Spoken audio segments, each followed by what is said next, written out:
When serving as a human rights monitor in Al-Hilal, or Hebron, in the occupied Palestinian territories in 2018, one of my roles was to take cross-party MP delegations, and actually sometimes MEPs, through the old city of Hebron, particularly the sterile zone, which Palestinians are no longer able to access because their homes and businesses, the properties, have been stolen by illegal settlers with the support of the Israeli occupying forces. During one of these tours of cross-party MPs, I actually met the Tory MP Caroline Spellman, who now serves in the House of Lords. Um, and I put this argument to her, and I've got to say she was very respectful of me and really sort of was listening. To be fair, I'm no fan of the Tories, but that was my experience. But the argument I put to her was this: you might not care about what is happening to the Palestinian people. You should, because they're your human family, but you might not. But what you need to understand is the danger to all of us when we make international law irrelevant, because the chickens will always come home to roost. Because, of course, when we allow the rights, the civil and human rights of others to be undermined, destroyed even, it sets a very dangerous precedent, and that precedent will always end up in your own backyard. And as we look now at the hundreds going into thousands of individuals opposing genocide and supporting Palestinians in their struggle for freedom, justice, equality, and a life of dignity, when we witness them being arrested, being prosecuted, being intimidated, subject at times to police violence, when we witness people losing their jobs or being threatened with losing their jobs, when we look at the capture of our institutions, when we look at things like doctors who've already gone through a tribunal and been acquitted, being forced to go through another because of intervention by the government, which, by the way, is tyranny, we realise the trueness of those words and what I warned her about at that time. And so I guess the point of this video is to try and reach other people to understand, again, you might not care about the Palestinian people. You might not care about the fact they're being exterminated. I mean, I'd hope you would care, because otherwise it means that something in you is broken, but you might not. But what you need to understand is what we allow to be done to other, we allow to be done to ourselves. And as the president of Colombia has quite rightly said, this is a trial to see what they can get away with. And when I say they, I'm talking about the ruling classes, the elite, the corporations, all of those who benefit from the destruction, exploitation, and at times annihilation of peoples and communities in order to acquire more and more grotesque levels of wealth and power. So we see that coming home to us. We recognise, if you are paying attention, that this is a trial to see how the world responds. What we know is that all of our institutions have failed. So it really comes down to me and you as ordinary folk to do something about it. And it is scary, it is terrifying. Every day I'm thinking about, okay, what is the right way to respond to this? To think about the sacrifices that I'm willing to make, and how does that work when you believe in nonviolent resistance? What is the most beneficial way? Because I do think that violence ultimately perpetrates or perpetuates violence. And I don't have any ideas. I do think when we look at what's happened in Italy, and the dock workers and the great courage that they showed, it shows we still have power. And I think that is what we need to realise, is that we need to be braver, and we need to understand that this struggle is not just a struggle for the Palestinian people. It's a struggle for ourselves. It's a struggle for the world that we want to leave for future generations. Because at the moment, we are walking into a techno-feudal system. They're getting us fighting amongst ourselves and blaming desperate people coming on boats. And I'm not saying that there shouldn't be, there should be legal routes. I'm not saying that there aren't concerns and justifiable concerns around that, but those can be addressed.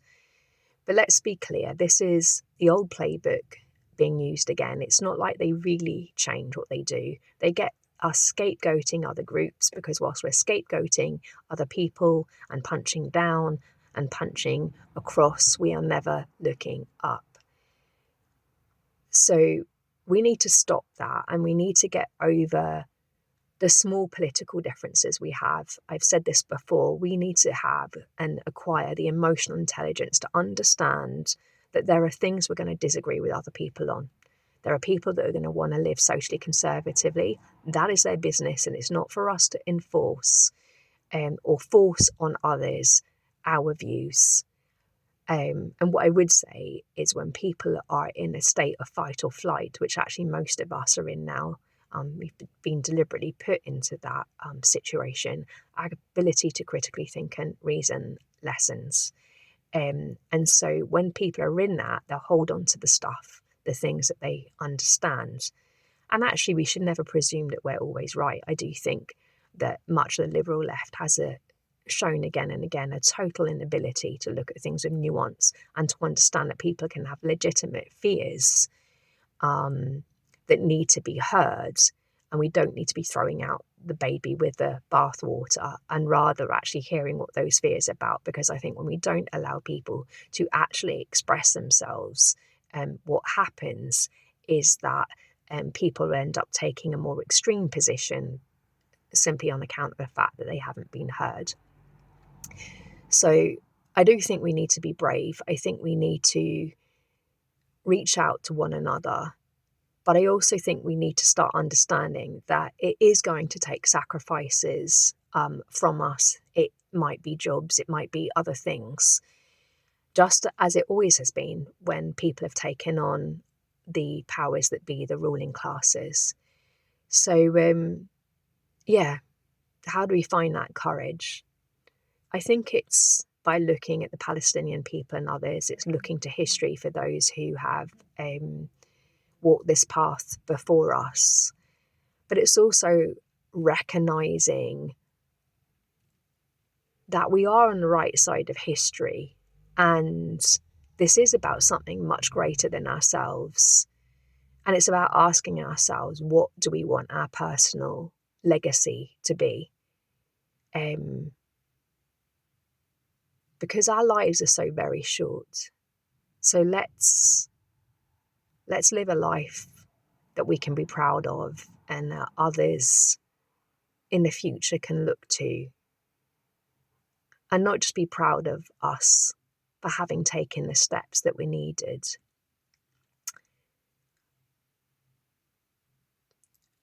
but grateful to us as well for the willingness, so that they can then find strength to do likewise, should it ever be required of them. As I have said so many times, we have a tendency as humans to put our heroes on pedestals and imagine that they had superhuman powers and were fundamentally different to us, and they weren't.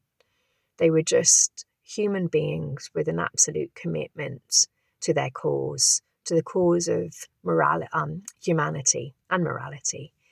And I think about that as I find myself next month, I'm due to be being prosecuted for nonsense lies. And it is scary, I'm not going to lie. I am, there's part of me that is fearful. I have no control. I have no idea of knowing how my life is going to unfold.